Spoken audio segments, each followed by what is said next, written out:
So, of course, we've been talking about this Diddy case, the diddler, right? And I mentioned to you all in a past video that you got to be careful right now because a lot of people are going to be coming forward to add themselves to the equation, right? There's a lot of opportunity here. When someone as powerful as Diddy falls, there's a lot of opportunity. There's clout chasers that are going to come forward. I believe Diddy is guilty of a lot of the things that he's accused of.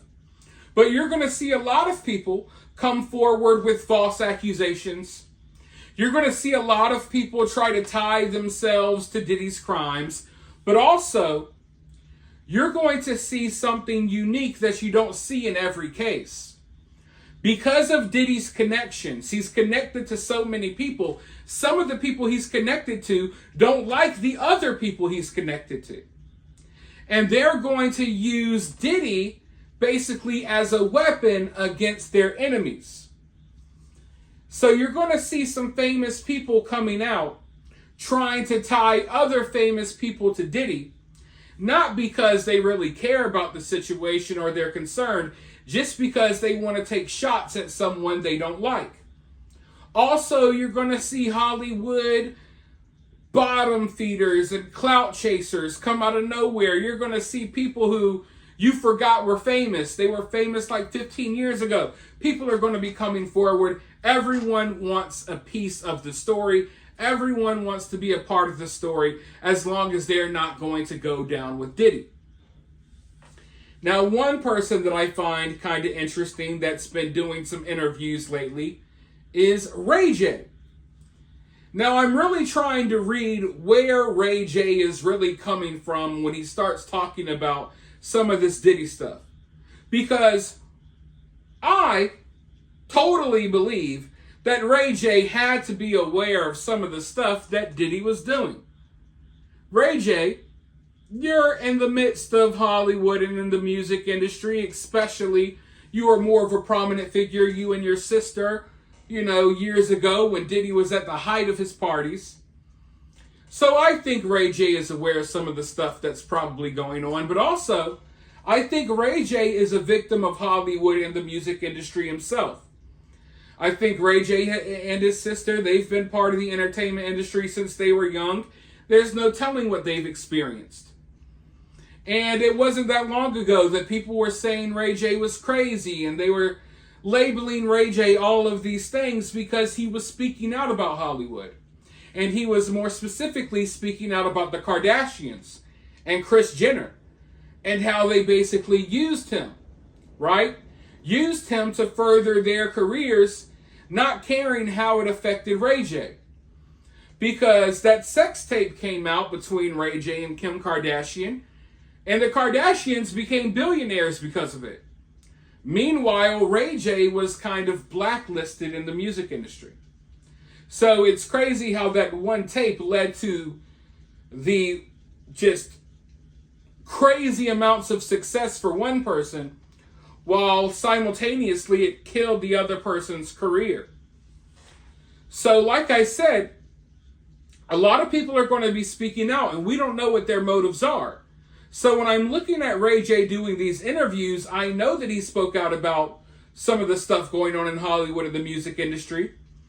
And I know that he knows, like I know, like you know, that Kris Jenner and Diddy and the Kardashians have a little bit of a connection there. And I'm wondering if this is why he's putting himself in the conversation. Is it about Diddy, or is it because you want to take down Kris Jenner? And mind you, listen, I don't have a problem with it. Do what you want to do. Go ahead and take down all of Hollywood. Let it burn. I don't care. I'm just observing, I'm just observing as these pieces on the chessboard are starting to move. I'm watching and observing how Hollywood and the music industry is reacting to this, because some people are just disappearing. Some people are moving out of the United States. You got a lot of music artists who, over the last few months, their social medias have been scrubbed. There's a lot of weird stuff going on. So I just want to let you all know to just pay attention And understand that a lot of the people that you're going to see talking and speaking, a lot of them have their own agendas and motives as well. And I'm not saying that as an offense of Diddy. I'm just saying, listen, everyone's kind of panicking right now. And in a way, Diddy can be weaponized, and Diddy's relationships with people can be weaponized against them. So you're really witnessing Hollywood. They're starting to eat each other. The music industry is starting to eat each other. People are getting thrown under the bus. And it's just total chaos. And I love to see it. But let's go ahead and roll this news clip. Let's listen to Ray J. And then I'll be right back with more thoughts. Let's bring in a close friend of Diddy and Suge Knight, producer, singer Ray J, and Diddy's former publicist, host of the podcast Naughty But Nice, Rob Shooter. First, Ray J, give us an assessment of Suge Knight's credibility. Where should he be believed? Where should he not be believed? Well, I mean, if you look at his track record, I mean, he pretty much ran the hip-hop and music scene during the Death Row era. So a lot of people he know and a lot of people he has been around. I can't vouch for everything because I'm not Suge, but I can just tell you, like, most of the time Suge is saying something is coming from experiences. He's not like making it up like he's writing Green Eggs and Ham. Like, this is serious. So first things first, it was impossible in real time to vet what he was going to say, Rob, because I didn't know what he was going to say. But we are getting responses. I didn't either, man.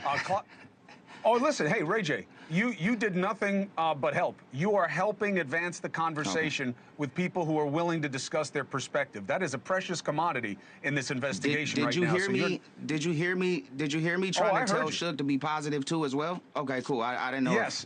I had to get that in. Yes, but I mean, you know, you're not going to control what he says, but you provided him the opportunity to make his witness. So you're all good as far as I'm concerned. And he made a lot of good points. And he made a lot of good points. Yeah, listen, I mean, this is his world. Clive Davis responds and says the points about him were not good, his spokesperson. This is a completely fabricated thread being trafficked by an incarcerated felon. But that doesn't mean he's not telling the truth. Mr. Knight's assertions about Clive Davis are 100% false. Nothing of the sort ever happened. Clive is a mentor to artists, and in keeping with this, never ever condone any such inappropriate behavior. Specifically, Rob, Suge Knight suggests that P. Diddy wasn't just taught things by his mentors, he was abused by them, and that his behaviors are a function of hurt people hurting people. Yeah, he said it last night. I was watching the show at home, Chris. It was an amazing thing to reveal. I've got to agree here with Ray J. Suge knows this world. So is he larger than life? Might he exaggerate? Maybe. I think a lot of people probably do. But fundamentally, this is his world. If he told me something, I'd be very happy using him as a source, as an insider. I trust what he says. And so he was particularly around when Diddy was growing up in the business. He didn't just come out as being P. Diddy. He started small and he got bigger and bigger. Suge was around during those years. So that stuff, I would guess overall, maybe not specifically, is pretty accurate. But Rob, you were his publicist. You were around him, not, after dark, deep, or whatever, they're calling P. Diddy's, other activities. But how would you have never heard this type of allegation that he was going after underage people? He was having, all kinds of sex with people who were or were not consenting. How would you not have heard it? Yeah, I think people that get away with this for a really long time are really good at covering it up. It's almost like being a functioning alcoholic and you just never see the liquor. I never saw it. I really didn't. When I was with him, he was professional. Was he rude? Was he aggressive? Yes. Did he like to be told? Yes, of course. But I never ever saw any of the sexual stuff. And I think that probably was by design. He kept his inner circle really, really small. I was part of a larger circle, not the inner circle, for a short period of time. And so I think this was sort of the reason that he managed to keep this a secret and evade the law, any consequences, for particularly maybe over a decade. Ray J, help me understand something. How do you interpret these celebrities that knew P. Diddy very well or tangentially deleting all their tweets? What is this? Well, how am I supposed to understand that? Well, first off, I want to say I have a lot of respect for Clive Davis. He's somebody that's inspired us all in the music game. And I think that in this situation, people are quitting. You see a lot of people stepping down from their executive positions in music. And I think a lot of people are tying that up with Diddy. We don't know exactly why everybody is quitting or why everybody's quiet. But I can say this, you know, a lot of celebrities in this power come from environments where they think certain ways of doing business, cutthroat, disrespectful, shady, chasing fast money, you know, these are normal because, you know, they saw their mentors do it.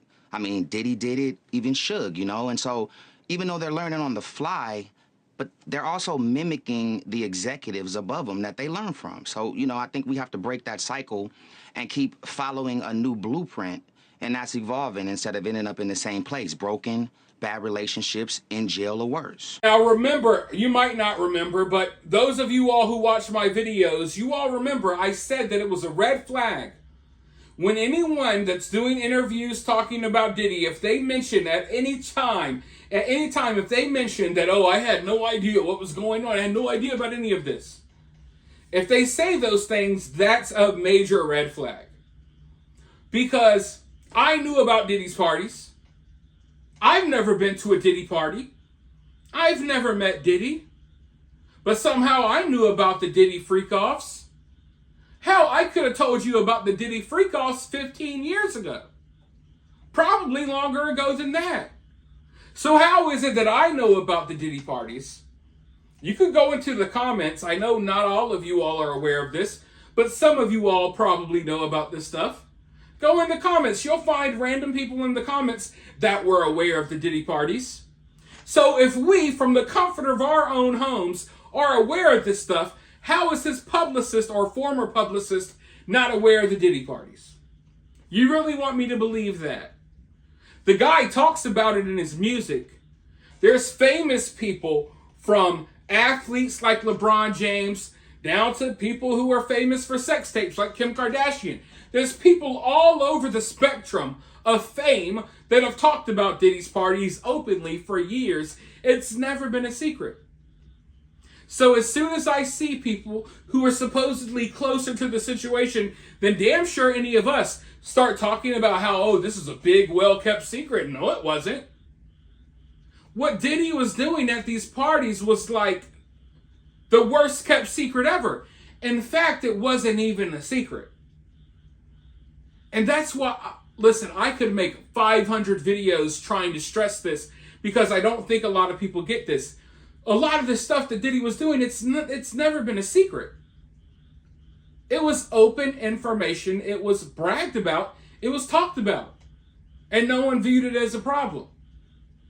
And that's why, even when I'm looking at this case overall, I don't know how to feel about it, because they tried to pretend for years like this was totally okay. This behavior was fine. And now it's not. And I'm not saying it was right or wrong. I'm just saying they were openly talking about it and bragging about it for years. But now we got to feel bad? I don't know. It's just really odd. It's really odd. So when I see former publicists say, oh, I had no idea what was going on. Diddy's circle was so tight and small. Sorry. I'm not even going to make that joke. I don't want to get kicked off of YouTube. But yeah, when you see people say things like that, they're not being genuine. They're not being genuine at all. So it makes me wonder, okay, what else are you hiding? What else are you not saying? And why are you even sitting here doing these interviews? Why are you really here doing this interview right now? Because I feel like your input is pointless. If you had no idea about any of this, then your opinion here doesn't matter. But the reality is you do know about this. And instead of just, I don't know, living your life and not worrying about anything, you're coming on interviews telling people and talking about Diddy because you want to talk about it. You want to inject yourself in this story, but you don't want to tie yourself to his crimes. And this is another type of person we're going to see crawling out of the woodwork. People who want their 15 minutes.